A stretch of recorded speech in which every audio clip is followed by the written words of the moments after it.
वर्षांच्या आईला राजकारणामध्ये ओढायला नको असं श्रीनिवास पवार यांनी म्हटलंय। अजितदादा भाजपसोबत गेल्यापासून डायलॉगबाजी करू लागलेत अशी टीकाही श्रीनिवास पवार यांनी केली आहे। तर मी यामध्ये काय राजकारण आणलं, सर्व नौटंकी सुरू आहे असं अजित पवार यांनी म्हटलंय। मी आईला मतदानासाठी नेहमीच नेत असतो असं उत्तरही अजित पवार यांनी दिलंय। पीच्या बरोबर गेल्यापासून त्यांना डायलॉगबाजी करायला आवडायला लागले असं मला वाटतं। कारण ते दीवारचा डायलॉग त्यांना आठवला का काय माहीत नाही की मेरे पास माँ आहे करके। एक तर माझी आई 86 वर्षाची आहे आणि तिला ह्याच्यामध्ये नाही ओढायला पाहिजे। ती मतदानाला दरवेळीच दादांबरोबर येते, दरवर्षी। म्हणजे गेले जेवढे वर्ष ती मतदान करते, जेव्हा दादा राजकारणात आले तेव्हापासून, किंवा जशी ती बारामतीत आहे ती नेहमी दादाबरोबर आम्ही सगळे जायचो।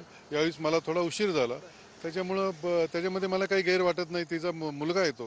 माझ्या आईला मताला घेऊन गेलो, काय नुसत्या टीव्हीला बातम्या, दादांनी आईला मताला घेऊन। अरे साल्यानो, माझी आई मीच नेणार का तुम्ही नेणार आहे? जिनं मला, तिच्या पोटे मी जन्माला आलो, ती माझी आई आहे। ती मला म्हणली अजित तू मताला जा, नेहमीच मी नेतो। यावेळेस पण मी नेलं, ती म्हणली मी तुझ्यावर मताला येणार, आली मताला। तरी दादांनी ह्याच्यात राजकारण आणलं। अरे कसं राजकारण आणलं? तुझ्या घरात आई वडील असल्यानंतर तू मताला घेऊन जात नाही का? हाताला धरून नेत नाही का? हे सगळे नौटंकी